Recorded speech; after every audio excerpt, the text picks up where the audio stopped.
Guys, आप सबका स्वागत है भोजपुरी साहित्य सागर न्यूज में।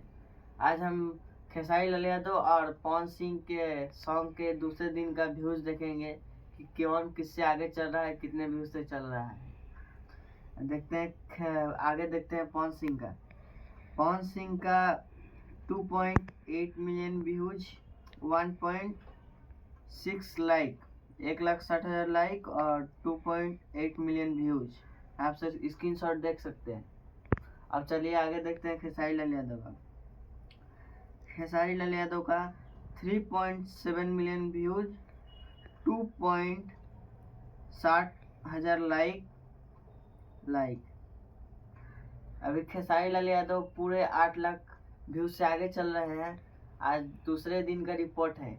आप सभी को आज हम अपने चैनल के माध्यम से 5 दिन का रिपोर्ट दिखाने वाले हैं।